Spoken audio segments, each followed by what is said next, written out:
इस फिल्म की शुरुआत होती है वेनिस से, जहाँ एक नीलामी घर में काफी कीमती चीजों की नीलामी होने वाली थी। इसीलिए बड़े बड़े अमीर लोग मास्क पहनकर यहाँ बैठे हुए थे। यहीं पर हम कहानी के मेन कैरेक्टर को देखते हैं, जिसका नाम साइरस था। वो काफी स्मार्ट था और एक बार फिर यहाँ अपने साथियों के साथ चोरी का प्लान कर चुका था। यहाँ हमें साइरस की टीम के बारे में बताया जाता है, जिनमें सबसे टॉपर वो खुद था। फिर थी पायलट लड़की, एक था लॉक मास्टर जो हर तरह की मुश्किल लॉक्स को भी आसानी तोड़ सकता था, एक लड़की हैकर थी और लड़का था इंजीनियर। एक बड़ी उम्र का आदमी भी होता है जो इनकी चोरियों में मदद करता था। इस वक्त वो साइरस के साथ नीलामी घर में आया हुआ था। यहाँ हर जगह पर कैमरास भी लगाए हुए थे, जिन पर पुलिस की नजर थी। और सबसे सीनियर ऑफिसर का नाम एबी होता है। काफी वक्त पहले वो साइरस से मिली थी, इनकी दोस्ती हो गई थी। पर जब एबी को पता चला कि वो कितना बड़ा चोर है, तो एक मिशन पर इसने साइरस को पकड़ने का प्लान बनाया। लेकिन वो क्योंकि काफी चालाक था, इसलिए भाग गया था। लेकिन इस बार एबी अपनी टीम के साथ पूरी तरह से तैयार थी कि जैसे साइरस चोरी करेगा,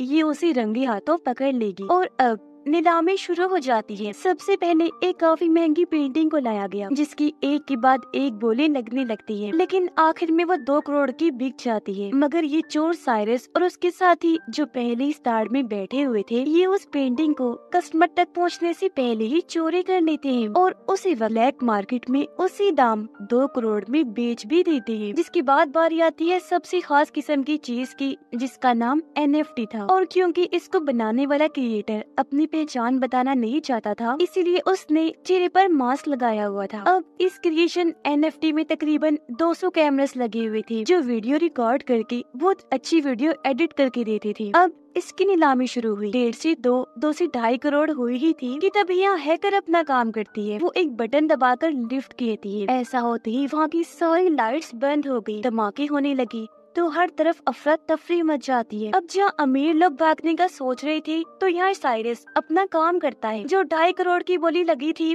वो खुद साइरस ने लगाई थी। इसीलिए वो अब NFT के क्रिएटर के पास आया। कहता है कि आप मेरे ठिकाने पर ही आ जाओ, NFT भी वहीं ले ली जाएगी और पैसे भी हम वहीं दे देंगे। अब ये सारी चीजें ऊपर बैठी एबी देख रही थी, पर साइरस और उसकी टीम जो यहाँ से भाग रही थी, उनके पीछे पीछे एबी और उसकी टीम पड़ जाती है। वो खास किस्म की कश्ती स्पीड बोर्ड में बैठ जाते हैं। पुलिस को चकमा देकर समंदर के बीच में आ गई। इन्होंने बैरियर्स खड़े कर दिए, जिससे पुलिस पीछे अटक गई और ये लोग यहाँ से आगे निकल जाते हैं। ये लोग अपने ठिकाने और शिप में पहुँचे, जहाँ ये NFT की लेन देन की बात वो पार्टी करते हैं। एबी जो अभी भी छानबीन कर रही थी, वो नीलामी में आए लोगों की वीडियो बड़े गौर से देख रही थी। उसकी नजर साइरस के साथी हेल्पर पर गई, जो अभी भी वही था। इसलिए ये लोग उस तक पहुंचकर उसे पकड़ लेते हैं। उधर पता चला कि इन चोरों ने जब NFT को चोरी किया, तो ब्लैक मार्केट में उसकी कीमतें बढ़ती गई। 3 से 4, 4 से 5, फिर 8 करोड़ हो गई। और उसे एक्टिवेट चलाने के लिए इन्हें असली मालिक की जरूरत थी, इसलिए ये उस क्रिएटर को भी उठा लाए थे। साइरस उससे बात करता है, कहने लगा कि तुम्हारा NFT मार्केट में जहाँ 2.5-3 करोड़ का बिकना था, वो अब चोरी होने की वजह से ब्लैक मार्केट में 8 करोड़ का बिकेगा। तुम्हें लगता है हमने तुम्हें ऐसे अगवा किया?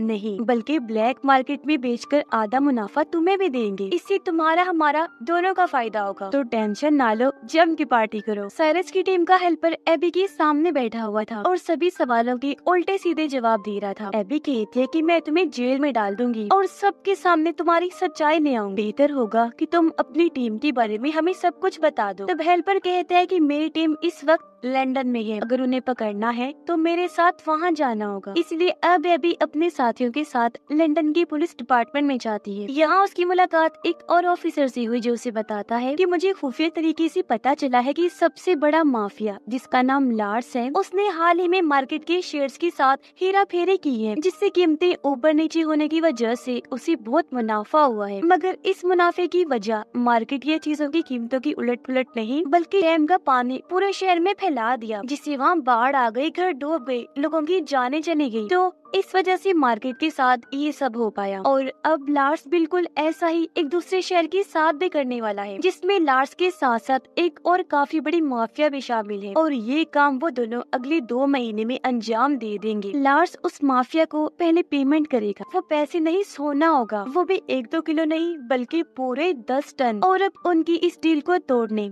और पेमेंट रुकवाने के लिए मुझे तुम्हारी जरूरत है। तो ऑफिसर बताता है कि हमें एक ऐसे बंदे की तलाश है जो चोरों की तरह ही सोचकर चोरों को पकड़ सके। जाहिर है इस काम के लिए हमें किसी मास्टरमाइंड चोर की जरूरत है, और वो कौन है तुम अच्छे से जानती हो, साइरस। जिस पर एबी फौरन बोली, नो नो नो सर, जैसा आप सोच रहे हैं वैसा कुछ नहीं हो सकता। आप चाहते हैं मैं साइरस के पास जाकर उसे मदद मांगूं और वो भी हमारी मदद करने को तैयार हो जाएगा? कभी नहीं, नामुमकिन है ये। तब ऑफिसर कहते हैं कि तुम्हें कैसे भी करके उसे मनाना होगा ताकि हम लार्स को रोक सके। इस पर अभी मान गई, फौरन पहुंच जाती है साइरस के पास। यहाँ दोनों एक दूसरे को ही दोष देने लगते हैं कि तुमने धोखा दिया, तुमने दिया। पर आखिर में बात खत्म करके साइरस उसकी आने की वजह पूछता है, जिस पर एबी कहती है कि तुम्हें मेरे लिए एक चोरी करनी हो, और उसे वो सारी बातें बता देती है जो एबी को ऑफिसर ने बताई। फिर कहती है कि तुम्हें वो सारा सोना चोरी करना होगा, जिसके बाद साइरस ये सारी बात अपने साथियों को भी बताता है। उसके साथी चौंक तो गई, पर साइरस कहता है कि समझ सकता हूँ कि ये काम मुश्किल है, लेकिन करना बेहद जरूरी है, क्योंकि अगर वो लोग अपने प्लान में कामयाब रहे तो पूरा शहर बाढ़ में बह जाने की वजह से बर्बाद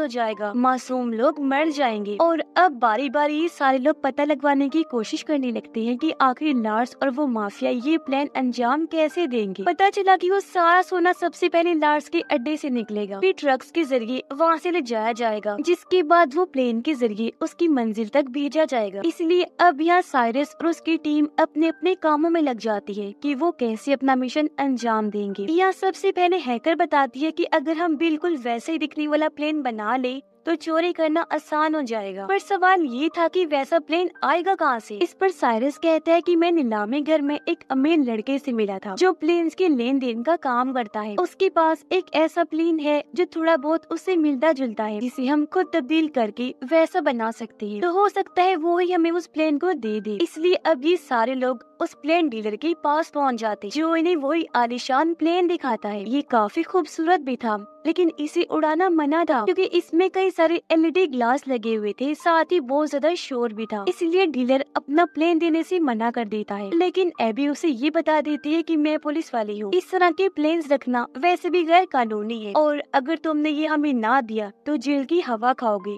जिस पर आखिर वो मान ही जाता है। अब प्लेन तो मिल गया था, तो अगला सबसे बड़ा मसला ये था कि रडार पर हेरा फेरी कैसे की जाए, जिसके लिए इन्हें बनाना होगा PSI, जो इस तरह के सिग्नल्स बनाएगा जिससे हालांकि हवा में 2 ही प्लेन्स उड़ रहे होंगे, मगर वो सिग्नल सिर्फ एक ही प्लेन दिखाएगा। लेकिन यहाँ एक छोटा सा मसला था, मतलब जब इन दोनों प्लेन्स को एक दूसरे के ऊपर नीचे करेंगे तो कुछ वक्त के लिए रडार पर ही दोनों ही प्लेन्स नजर आएंगे, जो हेडक्वार्टर में बैठे हुए लोग देख लेंगे। इसलिए इन्हें वहाँ अपने किसी खास आदमी को बिठाना था। जिस पर एबी कहती है कि एयरपोर्ट पर मैं एक ऑफिसर को जानती हूँ जो मेरा दोस्त है, वो हेडक्वार्टर में ही बैठा होता है, तो हमारा काम वो कर देगा। इसलिए ये अब उस ऑफिसर से जा मिले जो व्हील चेयर पर था। इन्होंने अपनी बात रखी, जिसके लिए वो साफ साफ मना कर देता है कि सॉरी, मैं ये काम नहीं करूँगा क्योंकि इसमें चोरी शामिल है। नहीं, बिल्कुल नहीं। पर तभी साइरस कहता है कि मैं इस काम के बदले तुम्हें 10 लाख दूंगा, जिसके लिए वो ऑफिसर मान गया। तो ये सारी टीम अपने अपने काम पर लग जाती है और इस प्लेन को ये लोग बदलने में लग जाते हैं, मतलब कि रंग वगैरह करते हैं ताकि ये दूसरे प्लेन की तरह लगने लगे। जिसके बाद PSI की मशीन बनाई जाती है जो सिग्नल्स में हेरा फेरी करेगी, पर उसका साइज बड़ा लग रहा था और वो किसी बॉम्ब से कम नहीं लग रही थी। इसलिए एबी हैकर को कहती है कि ऐसा करो, इस PSI मशीन के छोटे छोटे कई सारे हिस्से बना दो जो हर एक मेंबर को दे दिया जाएगा, इस तरह काम आसान हो जाएगा। इसके लिए हैकर मान गई और काफी मेहनत करने के बाद वो PSI मशीन के अलग अलग हिस्से बना देती है। जिसके बाद आखिरकार इनका फाइनल दिन आ जाता है, जहाँ सब लोग अपने अपने हिसाब से तैयार हो जाते हैं। इन्होंने आधे टिकट बिजनेस क्लास की ली थी तो आधे इकोनॉमी की, ताकि ये पूरे ही प्लेन में फैल जाएं। पता चला कि लार्स की 2 गुंडे बिजनेस में तो 3 इकोनॉमी क्लास में है, जबकि सबसे नीचे था 10 टन सोना। जिसके बाद ये पूरी टीम अपनी चोरी को अंजाम देने के लिए पूरी तरह से तैयार हो जाती है। हैकर ने सभी कैमरास को हैक कर लिया था ताकि हर एक चीज पर नजर रखी जा सके, जबकि लॉक मास्टर ने अपने हिस्से की PSI मशीन बाथरूम में जाकर लगा भी दी। इनका एक साथी डर गया था, इसलिए वो साथ नहीं आया था। तब उसके हिस्से का काम एबी करने का सोचती है। वो अपने बिजनेस क्लास के बाथरूम में जाकर दूसरी PSI मशीन को वहाँ लगाने लगती है, पर तभी एक झटका लगने की वजह से वो मशीन छूटकर नीचे गिर गई, टूट जाती है, उसके कई सारे टुकड़े हो गए, जिससे एबी काफी परेशान हो गई क्योंकि कैसे भी करके दोबारा जोड़कर ये मशीन यहाँ लगानी ही थी। मगर अब गुंडे भी वॉशरूम में आना चाहते थे और अगर उन्होंने ये देख लिया तो इनका प्लान चौपट हो जाएगा। लेकिन यहाँ ठीक एक वक्त पर साइरस आ गया और अब ये दोनों मिलकर मशीन को जोड़कर वहाँ लगा ही देते हैं, जबकि पायलट अपनी जहानत से अपने वाले प्लेन को उड़ाकर उस बड़े वाले प्लेन के नीचे ले आती है। साथ ही PSI के एक्टिवेट होने का इंतजार करने लगती है ताकि दोनों प्लेन्स की रडार का एक ही सिग्नल जाए। इसीलिए अभी हेडक्वार्टर के रडार में 2 ही प्लेन्स के सिग्नल्स आ रहे थे, जो देखकर एयरपोर्ट ऑफिसर की साथी कहती है कि हमें इस बारे में ऊपर खबर कर देनी चाहिए, जिस पर वो ऑफिसर यानी एबी का साथी जवाब देता है कि ये मामूली सी खराबी होगी, 2-3 मिनट में ठीक हो जाएगी। वो उसे अपनी बातों में उलझाने लगा। जिस बीच PSI की एक्टिवेट होते ही पायलट अपने वाले प्लेन को दूसरे प्लेन से कनेक्ट कर लेती है। ऐसा होते ही सिग्नल मिलने लगे, जिसे अब रडार पर बस एक ही प्लेन नजर आने लगता है। तब ऑफिसर अपने साथी को कहता है, देखो मैंने कहा था ना ये खराबी है, लो अब ठीक भी हो गई। अब उधर लॉक मास्टर नीचे वाले एरिया में पहुंचता है जहाँ सोने वाली तिजोरी पड़ी हुई थी। वो अपनी हाईटेक मशीन को तिजोरी पर लगाकर उसका लॉक तोड़ने की कोशिश करता है, पर इस बीच गुंडों को शक हुआ, इसीलिए वो अपने सोने तक पहुंचने की कोशिश करने लगते हैं। इस बात की खबर जैसी साइरस को हुई, वो उन्हें रोकने में लग जाता है, जिससे उन सब चोरों की लार्ड्स के गुंडों से लड़ाई शुरू हो जाती है। इनकी जबरदस्त हाथापाई होने लगती है। चलते हुए प्लेन में ये लोग लड़ रहे थे। अब झटके लगने की वजह से पायलट को लगता है जैसे प्लेन में कोई गड़बड़ी है, इसलिए वो फौरन हेडक्वार्टर में खबर करता है। तब एबी का साथी ऑफिसरों से कहता है कि मौसम खराब है, इसलिए आपको पास ही के हवाई अड्डे पर प्लेन को उतारना होगा। तब उसकी बात मानकर पायलट प्लेन को उतारने लगता है, पर ये जगह प्लेन को लैंड करने के लिए छोटी थी, जिस वजह से उसे हालांकि काफी मुश्किलात का सामना करना पड़ता है, लेकिन वो जैसे तैसे प्लेन को उस छोटे से हवाई अड्डे पर उतार ही लेता है। इसलिए अब साइरस की पायलट साथी भी प्लेन को वहाँ लैंड करवा लेती है। पर इस बात का लार्स को भी पता चल गया था कि हमारा प्लेन हाईजैक हो गया है, जहां उसे लैंड करवाना था वहां होने की बजाय कहीं और करवा दिया गया है। इसलिए लार्स अपने साथियों को कहता है कि जिसने भी मेरे सोने को मुझ तक पहुंचने से रोका है उन्हें खत्म कर दो या फिर मेरे पास लेकर आओ। उधर लॉक मास्टर साइरस से माफी मांगता है कि प्लीज मुझे माफ कर दो, मैं टाइम के अंदर अंदर लॉक तोड़कर सोना नहीं चुरा पाया। अब ये सोना गुंडों और इनके हेड माफिया लार्स के हाथ लग जाएगा और ये अपनी खतरनाक डील कर लेंगे। अब इनके पास और कोई रास्ता नहीं था, इसलिए गुंडों के साथ सोने समेत ये लार्स के पास जाने लगते हैं। इन्हें प्लेन के जरिए इनकी पायलट ही ले जा रही। उधर लार्स के पास वो माफिया भी आ जाती है। वो चाहती थी कि डील होते ही जल्द से जल्द शेयर में बाढ़ आ जाए ताकि मार्केट के शेयर्स ऊपर नीचे होने से दोनों को ही फायदा हो। लेकिन उस माफिया को भी पता चल गया था कि जिस प्लेन के जरिए इनका सोना आ रहा था वो हाईजैक हो गया है। पर लार्स उसे समझाता है कि मेरे गुंडों ने सूरत हाल को अपने कंट्रोल में कर लिया है, माल आपको मिल जाएगा, बस डील को कैसे भी करके आज की आज ही फाइनल करना। उधर प्लेन में अभी भी लड़ाई हो रही थी, जिस वजह से PCI की सारे हिस्से बर्बाद हो गए। ऐसा होने से अब हेडक्वार्टर की रडार में दोनों प्लेन्स दिखने लगते हैं। तब प्लेन को ट्रेस करके गवर्नमेंट अपने फाइटर जेट्स को प्लेन के पीछे भेज देती है हमला करने के लिए। लेकिन यहाँ साइरस और पायलट अपना दिमाग लगाते हैं। वो प्लेन को उल्टा करके लिख देते हैं कि इसमें लोग हैं, इसलिए हमला ना किया जाए। इसीलिए फिलहाल वो फाइटर जेट्स उन पर हमला नहीं करते, बल्कि पीछा करने लगते हैं ताकि जब ये प्लेन लैंड हो तो पुलिस वहाँ जाकर सारी सूरत हाल को हैंडल कर ले। जिसके बाद अभी प्लेन लैंड होता है लार्स की महल के ग्राउंड में, जो उसके आलीशान से घर को बर्बाद करते हुए आगे बढ़ने लगता है। सिर्फ यही नहीं बल्कि सिक्योरिटी दीवार को तोड़ता हुआ प्लेन अंदर जाने लगा। ऐसा होते ही सारा का सारा सोना भी निकलकर बाहर गिर जाता है। ये देखकर माफिया लार्स को कहती है कि अब तो मैं ये सारा सोना भी ले लूंगी, साथ ही हमारी डील भी कैंसिल। जो कहकर वो यहाँ से जाने लगी, पर लार्स जिसे गुस्सा आ गया था वो उसे शूट करके मार देता है। अब तभी यहाँ वो पुलिस भी आ गई जो इनका पीछा कर रही थी। वो इन्हें चारों तरफ से घेर लेती है। पुलिस जैसे लार्स को पकड़ने लगी, वो कहता है कि ये मेरा अपना घर है और ये चोर यहाँ आए थे उस माफिया औरत के साथ डील करने के लिए। असली गुनाहगार माफिया ये है, इन्होंने ही उस माफिया औरत को मारा है, तो आप इन्हें पकड़ कर ले जाए। पर यहाँ साइरस अपना दिमाग लगाता है। वो प्लेन की LED ग्लास और NFT क्रिएशन की रिकॉर्डिंग से पुलिस को ये दिखा देता है कि असली गुनाहगार लार्स माफिया ही है। इसने ही औरत माफिया से सोने की डील की थी, पूरे शहर को बर्बाद करने की प्लानिंग थी, इसलिए लार्स को पुलिस गिरफ्तार कर लेती है। इस मिशन में एबी और लंदन का ऑफिसर भी शामिल था, जिनका मकसद ही इस डील को रोकना था। तो इसमें कामयाब होने की वजह से वो सारा सोना पुलिस अपने साथ ले जाती है।